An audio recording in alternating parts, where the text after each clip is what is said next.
Hello, আসসালামু আলাইকুম। আসি হচ্ছে নেদারল্যান্ডের জান্দামে। তো এখানে হচ্ছে একটা গ্রামীণ পরিবেশ। তো এখানে যখন আমি হাঁটতেছিলাম, তো আমি যে একটা জিনিস চিন্তা করতেছিলাম, আমাদের দেশে যে গ্রামের যে অবস্থাটা, গ্রামের যে সিচুয়েশনটা, এই গ্রামের সিচুয়েশনে যারা থাকে এইখানে হচ্ছে তারা থাকে, কিন্তু তাদের এই পরিবেশটা দেখেন। লাইক মানে আমি এসে মনে হইতেছে যে না, আমাদের ঢাকা শহরে যেরকম পূর্বাচল বা অন্য কোথাও যেরকম আমরা রিসোর্ট বুক করি, যে এই রিসোর্টটা অনেক সুন্দর। তো যখন আমি এখান দিয়ে হেঁটে যেতেছি তখন আমার কাছে মনে হইতেছিল না, একটা ভিডিও করা উচিত। কেন উচিত? কারণ হচ্ছে আমাদের দেশে হইলে আমরা এটা কি করতাম, এই যে এখানে দেখেন অলরেডি পশু পাখি, সরি মুরগি বা কিছু একটা হাঁটতেছে। তো এখানে মোটামুটি সবই আছে, এই যে গ্রাম বাংলার যে নদী, খাল, পুকুরের রাস্তা যাই বলেন সব কিছু এখানে আছে।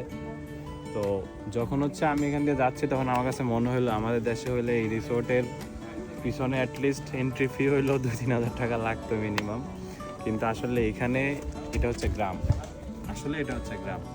সো এই গ্রামের যদি এই অবস্থা হয় তাহলে সেন্ট্রালের অবস্থাটা কী হয় সেটা একটা আবার চিন্তা করবো। তো আমার কাছে মনে হলো আমি একটু শেয়ার করা উচিত। সো আসেন একটু দেখাই।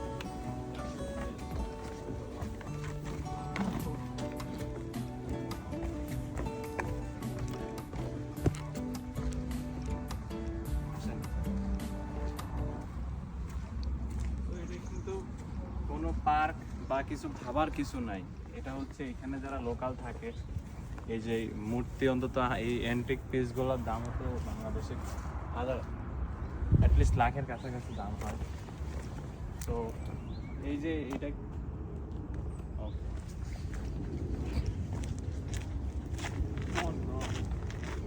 কাম কাম এই যে এখান থেকে দেখ ভাই, আমি আবারও বলি এটা কিন্তু এখানকার জাস্ট একটা লোকাল একটা গ্রাম।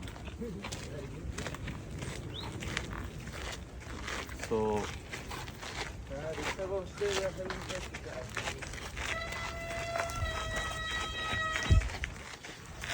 এখানে এক্সাইটমেন্ট আমরা হচ্ছি, বাট এখানে যারা লোকাল থাকে তাদের কাছে এটা নর্মাল একটা জাস্ট গ্রাম। এই যে হাঁস, এই যে গাছ, এই যে গ্রামীণ রাস্তা, এই রাস্তাটাই দেখেন, বেশি কিছু না। বাংলাদেশে যদি এরকম একটা রাস্তাই থাকতো, এখানে টিকটক ভিডিও থাকতো, না হলে 500টা টিকটক ভিডিও থাকতো, তারপরে হচ্ছে মানে যাই কিছু থাকুক না কেন। তো যখন আমি এই ধরনের রাস্তা দিয়ে চলাচল করে আমি সত্যি আমার নিজের দেশকে অনেক মিস করি। কারণ হচ্ছে যে এই জিনিসগুলো যখন হাঁটি তখন মনে হয় আয়ুষ আমার নিজের দেশে যদি এরকম থাকতো, তখন নিজের দেশের কথা অনেক মনে পড়ে। তো যাই হোক, এখানে জানি না সামনে কি আছে। তো ভিডিও যেহেতু লং হয়ে যাচ্ছে, আমি পরের পার্টে ইনশাল্লাহ দেখাবো এখানকার পরবর্তী দৃশ্যগুলো। সো আল্লাহ হাফেজ।